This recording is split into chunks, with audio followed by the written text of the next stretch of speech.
हाँ जी। तो dear students, time complexity को एक्सप्लेन करने के लिए मैंने आप लोगों के लिए बहुत अच्छा लेक्चर निकाला है और साथ में आपको बता भी रही हूँ। आप लोगों को अच्छे तरीके से अंडरस्टैंड हो जाएगा कि टाइम कम्प्लेक्सिटी को हम क्या कहते हैं।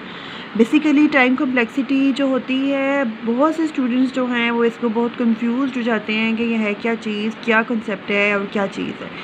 तो एक बहुत अच्छी एग्ज़ाम्पल आपको सामने नज़र आ रही है और वो है कि सपोज़ करिए कि आपके क्लासरूम में 100 स्टूडेंट्स हैं जिनको आपने पेन जो है वो एक बच्चे को आपने पेन हैंड ओवर करना है। अब आपने क्या करना है कि सबसे पहले आपने ना पेन फाइंड आउट करना है कि हाँ आपने किस किस को पेन दिया है। तो सबसे पहले आप क्या करोगे, क्लास को के स्टूडेंट्स को काउंट करोगे ना कि कितने स्टूडेंट्स हैं। आपने काउंट किया कि इस क्लास में 100 स्टूडेंट्स हैं और आपने जो है वो 100 पेन्स जो हैं वो ईच पेन जो है वो अपने स्टूडेंट्स को हैंड ओवर करना है।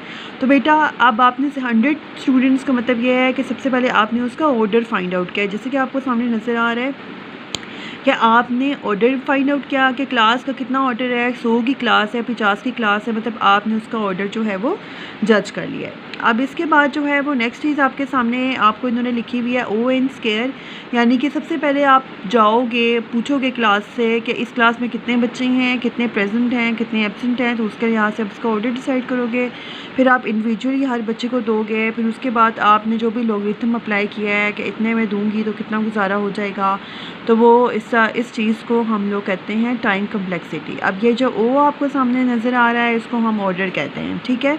और ये जो बिग O है ये एग्जाम्प्टिक नोटेशन है, जैसे कि ये आपको एग्जाम्प्टिक नोटेशन सामने ये क्लैरिफाई भी नज़र आ रही है, ठीक है। तो इस चीज़ को हम एग्जाम्प्टिक नोटेशन कहते हैं। इसके बाद जो आपके सामने एक चीज़ नज़र आ रही है आपको, वो है इस time complexity of an algorithm code same as running executing time of code. यानी कि अब आपको टाइम कम्प्लेक्सिटी जो है वो क्या चीज़ है, ये सेम बेटा आप लोगों को नज़र आ रहा है।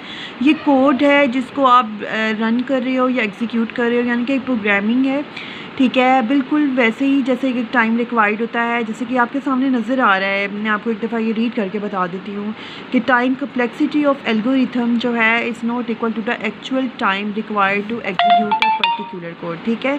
एक्चुअल टाइम जो है वो इक्वल उसके इक्वल नहीं होता, लेकिन अप्रॉक्सीमेट उसके मतलब अप्रॉक्सीमेशन कह लें।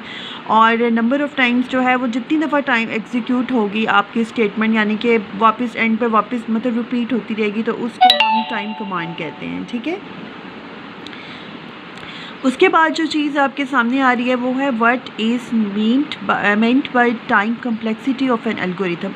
टाइम एल्गोरिथम की क्या मतलब, ये क्या चीज़ है, इससे क्या मुराद है। तो मैं आपको इसका बहुत इजीली आंसर मैं आपको बता देती हूँ। जैसे कि आपके सामने नज़र आ रहा है कि instead of measuring actual time required in executing each statement in the code, हम जो है वो चेक करते हैं कि कितने टाइम वो जो है वो स्टेटमेंट जो है वो एग्जीक्यूट हुई है। अब आपके सामने एक बहुत ज़बरदस्त एग्जांपल आ रही है, कंप्यूटर साइंस से ही रिलेटेड है कि आपने सिंपल हेलो लिखना है।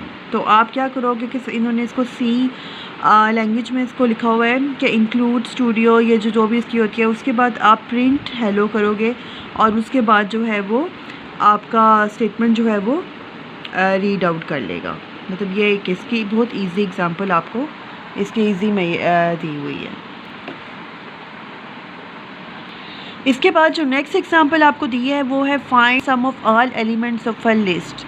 आपने तमाम एलिमेंट्स निकालने हैं। तो आपके सामने जो है वो एक एल्गोरिथम बना के इन्होंने आपको दिखाया हुआ है। पेसूडो कोड लिस्ट आपको इन्होंने सबसे पहले लिखा हुआ है कि सम ए, कैपिटल ए और एन। ए जो है वो आपकी एरे है और एन जो है वो नंबर ऑफ़ एलिमेंट्स जो उस एरे में आ रहे हैं। तो आपने सबसे पहले तो उसको डिफ़ाइन करना है कि i is equal to 0 to n-1, ठीक है। Sum equal to sum plus a i. उसके बाद आपने सम रिटर्न सम लिखना है, जो भी आपने एल्गोरिथम लिया। ये चीज़ जो है ये आपको टाइम कम्प्लेक्सिटी करेगा, यानी कि अब ये है कि जितना दफ़ा प्रोग्राम एग्जीक्यूट होगा वो आपका टाइम टेकिंग आपको उसमें लगेगा।